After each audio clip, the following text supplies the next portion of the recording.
Hey guys, this is Abab from Link Pros bringing another war video. This is my first one with commentary. A lot of my clanmates have been asking me to do commentary for these war videos, as well as Smokey Haze from the Smokey Haze clan.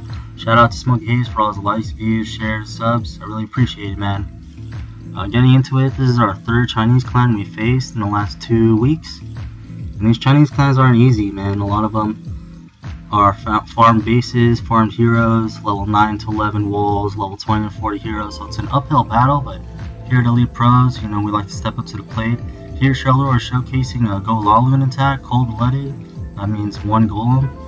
And in the first phase, the golem phase, the goal is to take out an air defense, an archer queen, and a clan castle. And that's exactly what Sheldor is doing here. He manages to take all that out, except for a few clan castle troops, but that's fine. Sheldor was able to do that, even though his archer queen was down. So well done there. Here he's starting his Laloon phase with the lava hounds and loons. One lava hound at each air defense, rage support for the loons. He's not spamming his loons. He's using 2 to 3 loons at each defense, which is very efficient for loon attacking. Because loons are so slow, and you don't want them to bunch up too much because they tend to do that eventually anyways. And here, Sheldor's attack is going really well. He's taking down the majority of the defenses, stripped most of them. The only one that's still alive is that Expo, or anti-air towers. That's the only anti-air tower still up, and thankfully it locks onto a lava hound. But if you look closely, there are archers shooting down his loons. Even a couple archers can screw up a Laloon attack, but thankfully his lava hound pups come out and they take care of those archers no problem. And now it's just smooth sailing. The air mine pops the last lava hound, and boom, Sheldor is on his way to a 3-star. He's got so many lava pups that he won't run into any time issues, and 3-star is not that far off for Sheldor. Good attack, man. Another great 3 stars from Sheldor. Keep it up.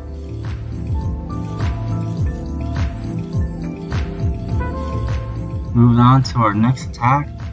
Our next attack is against the Max Town Hall 9. MC is using a Golem Hog attack, a Goho attack, and this is a new type of attack strategy for MC. So shout out to him for pulling it off.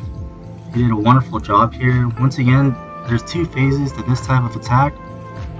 The Golem phase, you want to take out the clan castle troops, the archer queen, but instead of an air defense, you want to bait as many giant bombs as you can. That's exactly what he's doing here. He sends a few hogs here just to bait the 2 giant bombs. It's a very hoggable base. You can tell where the giant bombs are. There you go. He triggers 2 of them. On the right side, he triggered 1, and he took out the archer queen and the clan castle troops. The lightning support was really key there, and the jump spell to path his troops further in and taking care of that archer queen. It was beautifully done by MC. And now if you look at the base, there's only 1 giant bomb that wasn't triggered. And for that reason, MC sends in his hogs from the north, knowing that they'll path straight down and cut down the middle of the base. He knows hog pathing pretty well, and he uses that to his advantage so that he can avoid that last giant bomb. And he also uses it to his advantage for the heal spell placement. He knows that the heal spells are best used on top of defenses, because that's exactly where the hogs are going to go. They'll walk straight into the heals if you place them on top of the defenses, and that's how he keeps the majority of his hogs alive in this attack. Now, there aren't many defenses left. There's too many hogs alive. If you look closely here, these hogs do trigger that last giant bomb, but thankfully they all hop out of the way. And that just goes to show how important it is to trigger giant bombs on a hog attack. If you miss even one, late in your raid, that can cost you. You can turn a 3-star attack to a 1-star attack. But MC did a beautiful job here and grabbed that 3-star. So shout out to you, MC, for mastering a new strategy. Our next attack here is by Dale. He's one of our top Town Hall 9 attackers, and here he's using a Quad Lava Loon attack, Quad Lava Loon attack. He sends in 2 hogs to trigger the clan castle troops and pull them. That's because the clan castle was so central in this base. And then His kill squad for the clan castle troops is only his heroes and 2 witches. You know, there's not much funneling needed because of the structure of the buildings. They naturally path them down. He uses a rage spell to support his troops to take out those clan castle troops, and he also takes out the queen, which is exactly what he was planning for. You know, there's no way that they could have stood up to his heroes, his hero abilities, and 2 witches, especially with rage support.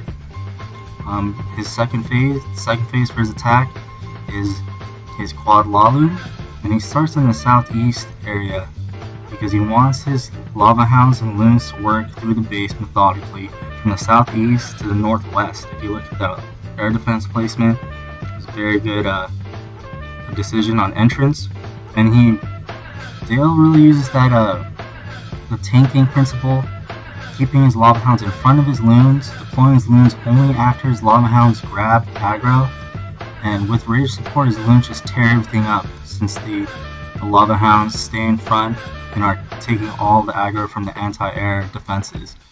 Now at this point, Dale just has too many loons still alive in the base, all getting into that core. As soon as that whiz tower's down, it's pretty much the base is pretty much toast, you know.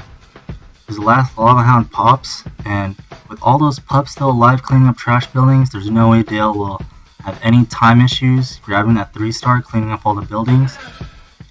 And if you look at that archer tower, there's no way that archer tower could have stopped 3 or 4 balloons. Usually it takes 2 balloons to take down an archer tower if nothing else is firing on the balloons, and Dale just overwhelmed all the air defenses or anti-air based towers there. So great job, Dale. Another 3-star from Dale. Moving on though, this is our last attack of the video. It's Sarge using a 4 golem Gowipe attack. He's a pretty big fan of these type of attacks.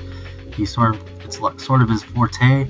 And what's really impressive here is that he's taking on the max Town Hall 10 base, even though his heroes are only 12 and 11.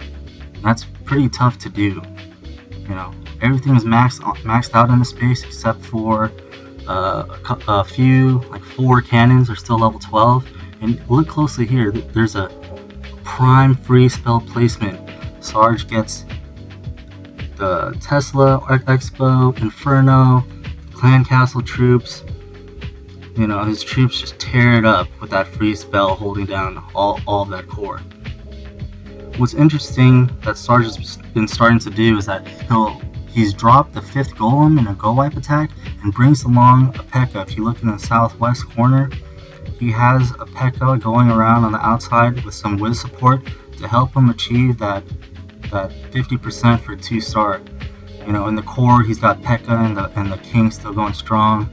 Or I think his king just went down, but he rushed to Town Hall and now he's trying to get that 50%. But knowing Sarge, you know, he's got a contingency plan for his contingency plan. If you look closely, he dropped a minion in the southwest corner, and he's got a couple archers and minions saved up to snipe for that 50%. He scouted the base beforehand and found all of the vulnerable points that he could take advantage of, and brought an exact amount of archers and archers and minions to take care of that. And as you can see, there's nothing that could have stopped that 50%. So great job, Sarge, on a near max Town Hall 10. That just goes to show how powerful deployment is.